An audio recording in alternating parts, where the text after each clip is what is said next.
What's up, guys? My name's Lieutenant Nathaniel Flint of the Landship Scorpios. Welcome to the channel, and that's right, today we are talking about more Iron Harvest Kickstarter updates. There's not long at all. This video will be obsolete very soon. It is the final countdown, the final hour. If you haven't given, give now, because we're going to talk about what little we've learned in this time for the Kickstarter. We're going to go over a few things and a few stuff I've been hearing on the Discord as well as on the Reddit. So let's talk about it.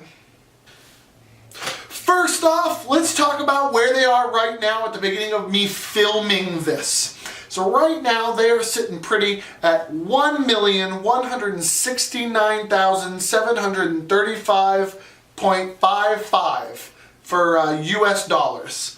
That is amazing. Woo! Way to go, guys. This means we've gotten a lot of the stretch goals, including a lot of things people have really wanted, like multiplayer and some other things. So this is absolutely fantastic. Let me shoot over to the Kickstarter real quick.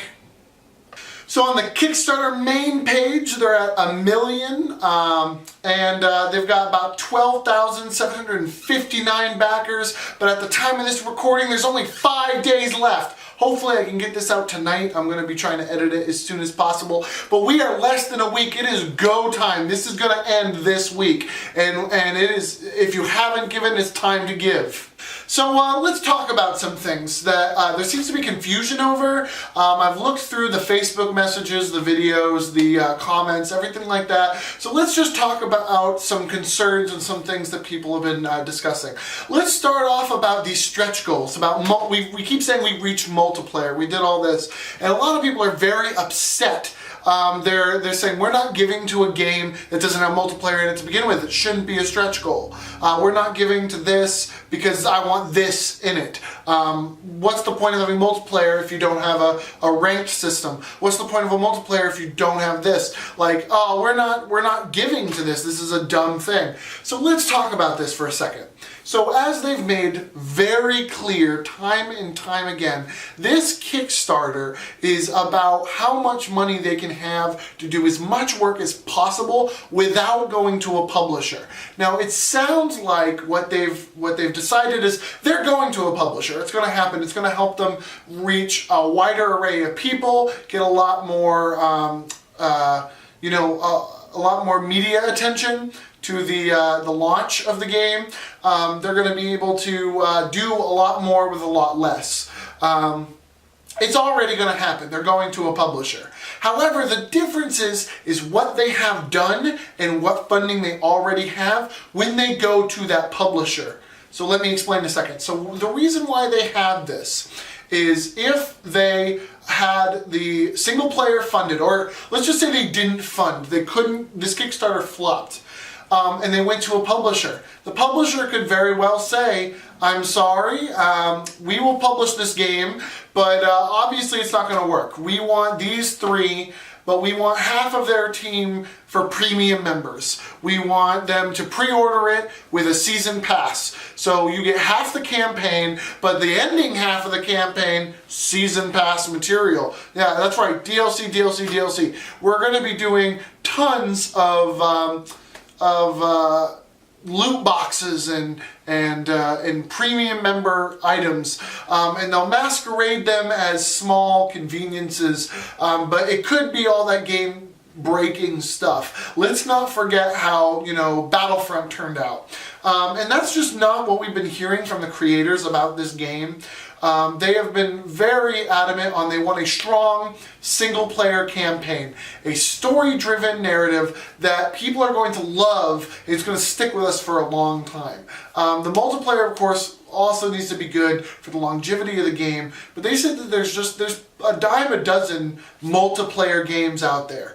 There's been this lack of real-time strategy, or in this case, real-time tactical, depending on which side of the argument you're on.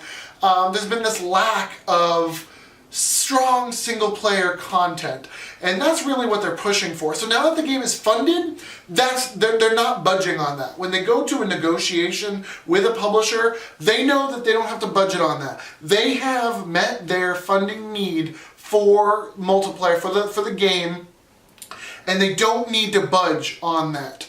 So all these Kickstarters, all these stretch goals are what they need funded so that they don't have to budge on their original vision.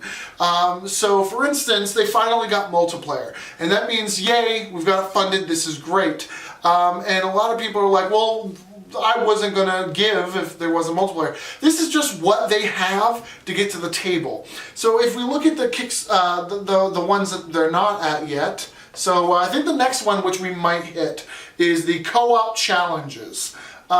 So again, it's not that important. They want to have it anyways, but if they take this to a publisher and the publisher says, oh, we want co-op challenges to be DLC, they're going to have less bargaining power for that, because all their bargaining power is going into how they want the game to look, feel, and run, and the priorities they're going to have in the game. Because they already have the main game, the stuff funded. They already have multiplayer funded. They're going to go with a lot more oomph and power at the negotiating table when they're negotiating things like creative control, who has the rights, how it looks, feels, acts, plays, who it goes to, how it's handled, etc. It's really important.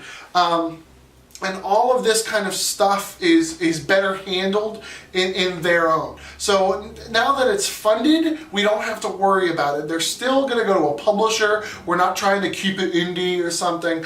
It's just us giving the publishers and the developers, it's us giving the developers more power to do what they dreamed of for this game, and able to help them let it become a reality.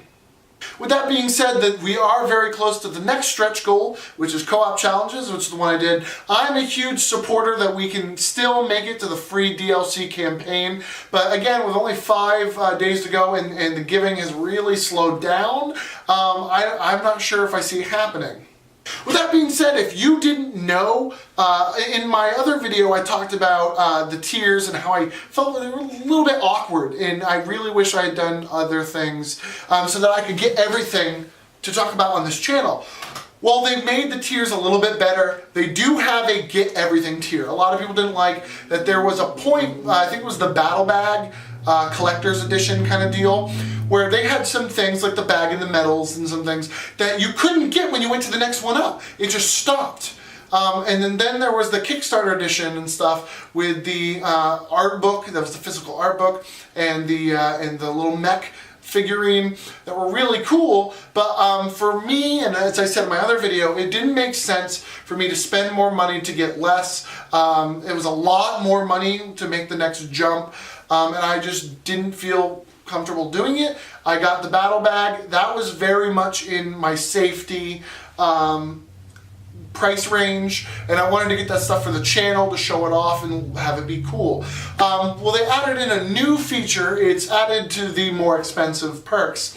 But now for about somewhere, I think I spent somewhere around $200. They basically added to the Kickstarter edition the plus battle bag and medals. So now it's literally the get everything edition. So I did upgrade to that. If you are one of those people who are like me, who really wanted the get everything edition, and you wanted it for your channel, you wanted it just to have it, you wanted it because you're a scab and you wanted to sell it on eBay for twice the amount that you got it for, you know, because you're that person, that's perfectly fine. It's now available to you, and so if you need to upgrade yours to get everything, do it. They're not adding it in for the smaller tiers so you can get the art book or just the Mech Warrior. They made a lot of hints that they might add extras so that they can sell them at a slightly inflated cost on their store after everything is done. I just say, you know, we're pushing the Kickstarter. Just go ahead and upgrade your thing, do the get everything edition, it'll be great. It's not for everyone, not everyone has a ton of money. I'm pushing my boundaries getting this, but I'm hoping it'll be good for the channel. With that being said, I'm getting everything, so there will 100% be an unboxing on this channel, and there'll be Let's Plays and everything else as whatever I can get as this game develops. I'm really excited for it, and if you guys want to see that, definitely be sure to stick around, because I'm really excited to do that kind of stuff on this channel. Now let's talk about some things that have come out in my kind of tell-all video that I did, my live stream for the Kickstarter, which you can see on my channel. I talked about some things, but I also talked about a little bit of disappointment. It was really built up that we were going to learn a lot more about this game during at least the run of the Kickstarter. That was going to build up some hype. Maybe we were going to see some more units or something. It just hasn't happened. However, what we have learned has sparked very heated debates in the Reddit, in the forums, on Facebook. The fans are really torn about the kind of way they're handling certain things. And I'm going to kind of talk about them. I'm going to talk about the pros and cons, and I'm going to say my little 2 cents on the matter. So first off, let's talk about this handicap system that has completely taken people by storm. So the handicap system is basically a way that they want to improve the life of the game as well as the quality of life for the game. Now, anytime the word handicap system gets thrown out, it's obviously a benefit to newer or more casual gamers to make it fun, and all the hardcore RTS, hardcore, computer master race, PC master race people, they go nuts. Like if you're not good enough to play the game all the time and get good, you don't deserve to play the game. And it's just a very toxic environment, and it can hurt the longevity of the game and the community. So let me talk about some of the ideas that they have had for this kind of handicap system, and then I'll try to do the pros and cons of both. So I'm going to be reading a little bit off of their Kickstarter, so please forgive me because I want to make sure I get their words as properly as possible. I know that I read a lot. I try to get as much as I can from everywhere, and it ends up being a lot of, ends up not being verbatim. It's kind of an amalgamation of everything I've read from them, and it's the gist. And I had a few instances of people saying, well, where is this exactly quoted? And I'm like, it's not. It's in 3 locations from all these things. Or it's them saying these 3 things, which makes this have to be true for these 3 to be true. And a lot of people are like, well, they never said that. And I'm like, well, use your brain. So let me try to read a lot more. I don't like people just reading things out of camera, but let me just read a little bit more, and so that way it's a little bit more honest. So here's what they're kind of going for with the multiplayer. They said, as a good player, you usually won't earn many points for playing against a weak player. But with the handicap system, you can basically place bets. I bet I can beat you with my units doing 25% less damage. I bet I can beat you with all resource points only generating 50% resources for me. I bet I can beat you earning 1,000 victory points when I'm starting at 0 and you start at 500. So basically, I need to earn more points than you. These bets can be configured and can be combined and based on how hard you want to make life for yourself. The harder, the more points you can earn. All of a sudden, and mediocre or weak opponents become a real problem because you have to fight with one arm tied behind your back, so to speak. So basically, the handicap system is not going to buff weaker players. It's not going to make it impossible or cut off parts of the games or strategies for you because you're a better player. A lot of people are very angry and very defensive that if this gets implemented, it will mean that you get rewarded for being a bad player, or that you get rewarded for pretending that you're worse than you are, or that you get, more accurately, you get punished for being a good player. And that's just not the case. The point of this is to make matchmaking quicker. You can play against more people and still have a good time. It's also to make the player base more connected. Bad players get to play against good players. Now, again, if your people are doing less damage, that kind of changes some of your tactics. However, it's not going to change the fact that if you need, this mech to fight this mech, because he's good against mechs, or he's rushing you with infantry. You need to get your defenses built up to go against infantry players. It's not going to change that. In the end, what I like to say is that in the end, any amazing StarCraft player can kick my ass by not using like resources outside of their base. They can kick my ass by only using ground troops. They can kick my ass by only using air troops. Good StarCraft players who are very good at the game to the point that they can just stop most other players play like this all the time with that one hand tied behind my back.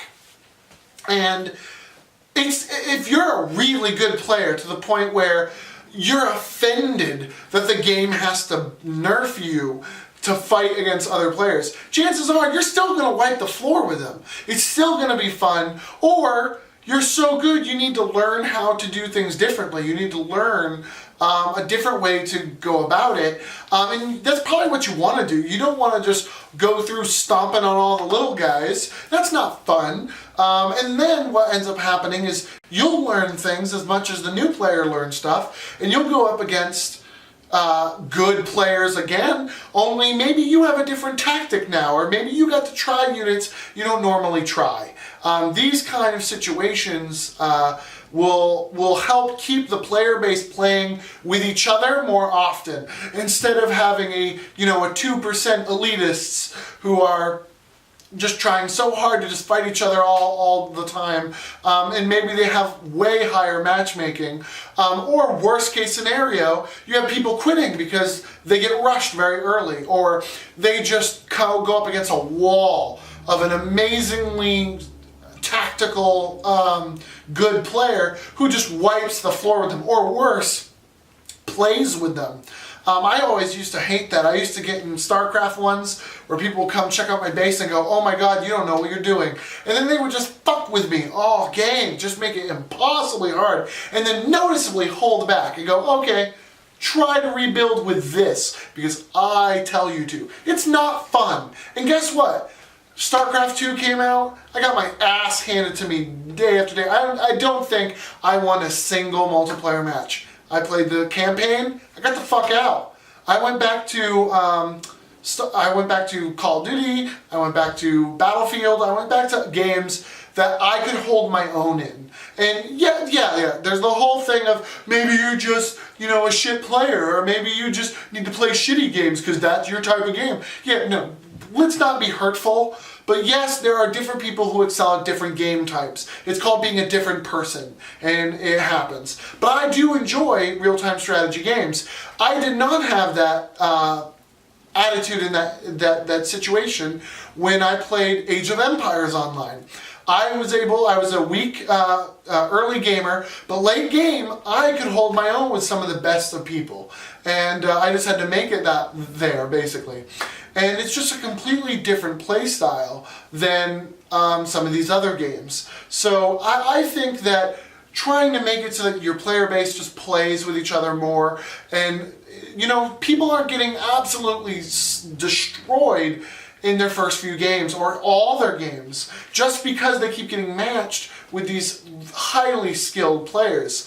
And it sounds like the way they're doing it is you get a little bit of a choice where you say, yeah, I'll play weaker players with these handicaps. And then the game goes, okay, well, here's some people you can play with what you've speculated. And it will make matchmaking easier and make the game a little bit more interesting for you for a longer amount of time. And I think that's only going to help the community, and hopefully it will also encourage some more positivity in the community. Good players can wipe the floor with younger or inexperienced or just bad players. But hopefully that will encourage you to go, hey, do you know how I was able to beat you doing, half the damage and getting half the resources? You need to learn how to do this. Your base structure is this. You've concentrated too much in this area of the map. I was able to just completely flank you and destroy everything you had going for you. You need to learn this, that, and the other thing. You need to learn how to play this map. You need to learn these tricks. And guess what? bad players don't want to be bad. We don't want to fuck around and waste everyone's time. We're trying to have a good time like everyone else. And I think that that'll be good. That people will learn from it, and they will be a lot better in their next game. And next thing you know, they're not going to be bad players. Maybe you won't need a handicap against them next time you come. They've got their skill increased. They've got some wins under their belt. They could even take you for a ride in a normal game setting. And isn't that what we want? We all want to be pushed. We all want to be challenged. We all want to go the extra mile. I don't think this is going to be a bad thing. A lot of people act like it's going to be the end of this game. It's really not. This is only to make it better, more fun for the most amount of people. I'm sure that there will be some type of option for you master race players. You'll still be able to only be matched with players of your skill, if that's the way you want to play. And just your matchmaking experience is going to take forever. And that's fine. Let it be that way. And if that's the way you want to play and you want to only play people of your caliber, do it. I don't care. I won't see you on the battlefield then, I guess, because I'm not going to be one of the best players. But man, if I was good at anything, like when I'm playing Battlefield 1 and I get a team, like a squad who just isn't holding it together, it feels so good to take people who want to learn or people who want to work as a group and then watch them develop into a really good squad where we're working together very harmoniously, and then we end up winning or we end up doing well enough that we feel good about the game we just played. And it's just really, really positive, and I really like it.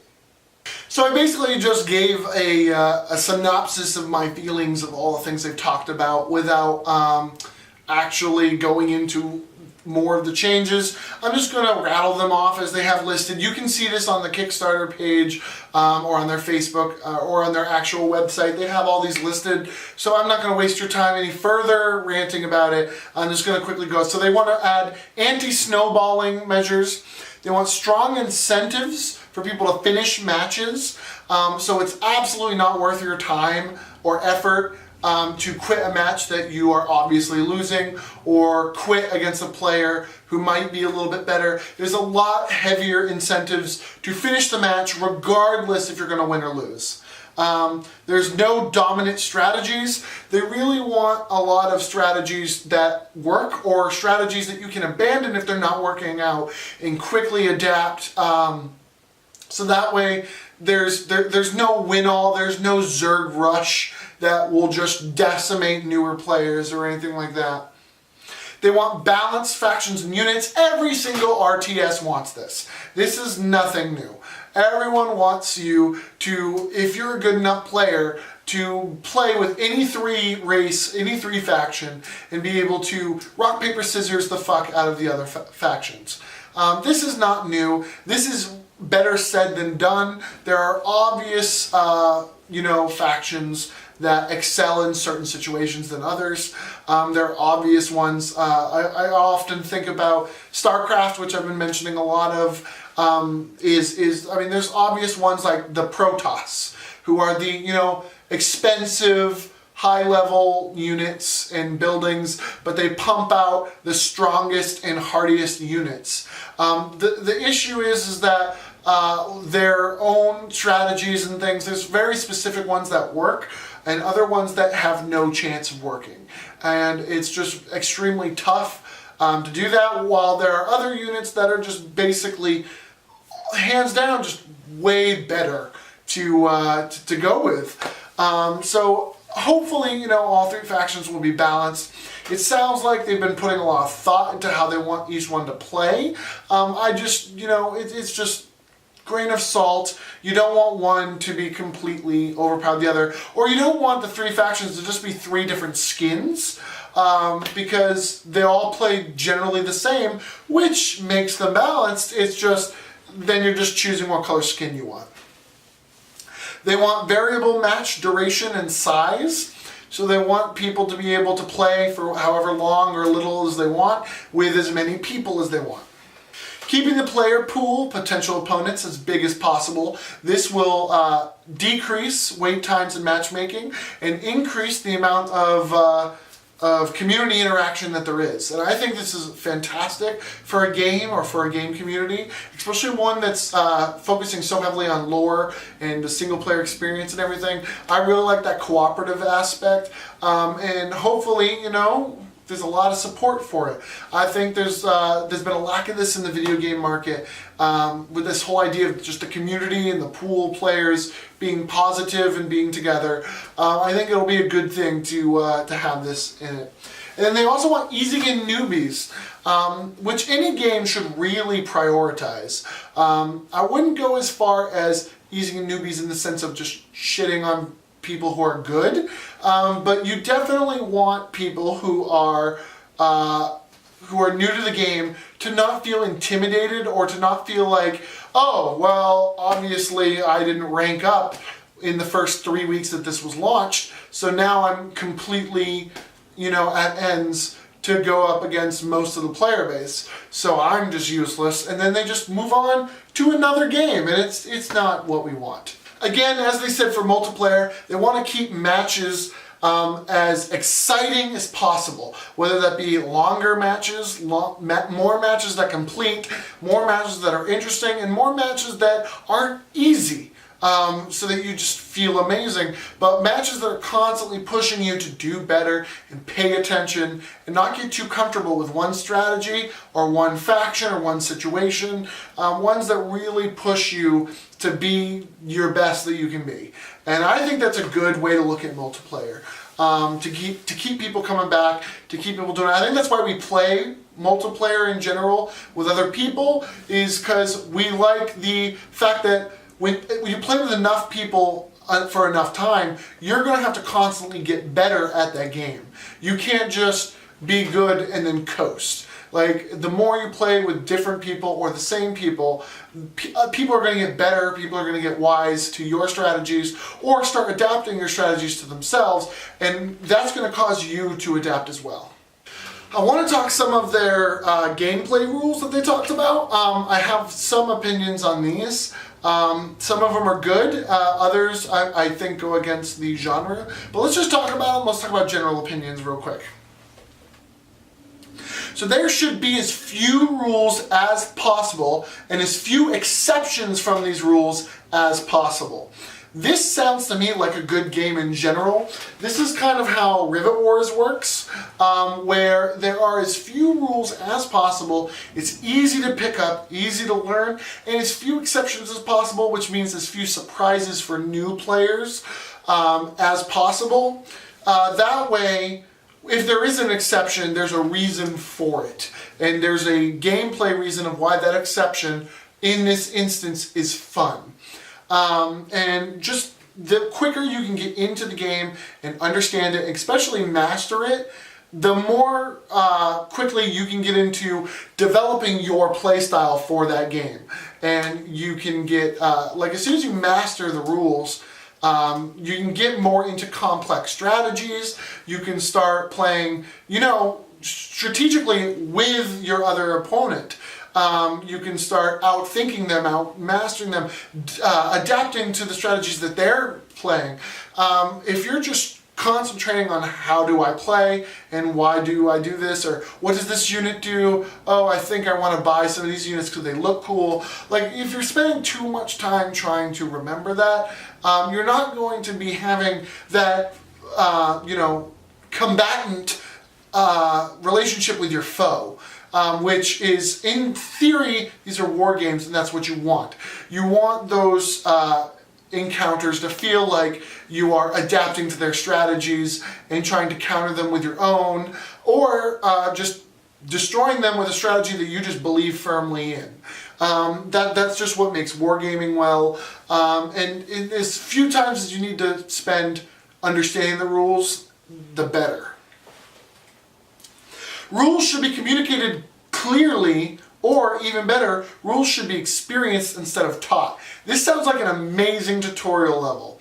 The best tutorial levels we remember in gaming are not the ones where we read text box telling us how to do it and then we do it. It's tutorial levels that make you do things to learn them. Or puts you in strategic situations so that you can visualize things that are done, and then you go, okay, that's good. That's how I need to do that then. Or seeing a computer player or a human player do something, and then you go, that worked for them, I want that to work for me as well. That's just a generally good writing rule in general, or design rule in general. You don't want to have to explain why something's fun or how to do something. You don't want to explain how to experience a painting. You don't want to explain what a song means. You don't want to tell people your book is good because of blank. These are the kind of things where they're always saying show, don't tell. In general, it's a good thing. You want people to feel the emotions and understand what you're trying to portray. And all the best pieces of art do this, from paintings all the way down to video games. Wherever you are in the art spectrum, all great pieces of art do this. Rules should be intuitive and logical. Yeah, that makes sense. We start with almost no rules at all, and we only add a rule if it enhances the user experience considerably. We do not add rules to make the game more complex or more realistic. This is just a good design choice in general. You should be starting with nothing and making it go up. It's kind of the situation of, if a rule is broken, it should serve a purpose. In Rivet Wars, they do this where if a rule is broken, it is to serve a purpose. So it's to make units seem more special. For instance, getting extra movement, getting extra attacks, or changing the way that movement or attacks work should give you an idea of why that rule is being broken, and should be based on that one unit. In Scythe, however, they use rule-breaking exceptions as a way to teach people the rules. It's actually a really cool system I really want to get into. If there's a reason why, if someone's special ability is that they get extra movement, or they can move anywhere they want for whatever, there's a reason why that's their special ability. It's because everyone else can't do that, or they have other rules to do it. If there's something on the board that is set in a specific situation, there is a reason why that's there. So all their exceptions or their special abilities for their factions or whatever are put in place to help teach the player bases, as many rules as possible. For instance, the Rustvoyette and Scythe can make as many movements types in a row as they want, while everyone else can't use the same type of action in a row. When you do one, you have to do something different in the next action. That's extremely important. So when the Rustvoyette unit gets to just keep attacking or keep moving all at once or keep producing all at once, that's important for the other players to remember, oh, that's their special, I can't do that. And it's a really interesting design choice. The more I learn about Scythe, the more amazingly put together the game was, and extremely well thought out. Every aspect of it is teaching you not only the rules, but also how the other aspects work. And I love it, but that's a video for another time. So let's talk about the Kickstarter in general again. So there's some Let's Players out who have gotten early copies of the game. They've already started playing some of the demos, the super alpha that we saw, kind of getting an idea of how it feels, and they've been giving their thoughts on the matter. They're revamping the alpha demo a little bit better for its release sometime in the summer. So as a Kickstarter backer myself, I will be a part of that at some point, and I will definitely be sharing my thoughts and feelings as well. I didn't get any early copies of the game or anything, so I'm not going to be the first person saying it. But if you are interested in just hearing a different aspect of it, or hearing some of the game design choices, or if you just like me and my thoughts, you kind of agree with me a little bit, feel free to check out this channel. We are are going to be covering it as it comes out as much as possible. I'll be sure to play some of the demos. I'm going to be playing multiple times to try to get a feel for the game and things I like and dislike. And I'll be on Discord, Landship Scorpios, to try to help as much as possible. Now, I've been telling people to give. How can you give if you want to give? There is the Kickstarter, as you all know, and there's many tiers now to cover all sorts of giving. So if you're interested in getting this game for a little bit of a reduced price, you can just get the digital version nice and cheap and get the game when it comes out. I do suggest giving more. It's got a lot of cool features, a lot of cool things. Some people are worried about this game. I am not, especially since they're going to a publisher one way or another. There's a lot of heart and love behind this game, and I just truly believe in it. I feel it in everything they do. Every trailer, every bit of gameplay look that we get to look at, all their posts, and the fact that they're constantly online to give feedback and talk with fans. Talking to the original artist about it, Jacob, who is fantastic. He's actually got his own art book now. I guess shout out to him. If you guys want to check out, I'll have a link down in the description to his website. He just got his own art book out, which is not, 1920s exclusive, 1920 plus exclusive. It's a lot of his work, but it is his own. So there's a few people who want to support the game just to support him.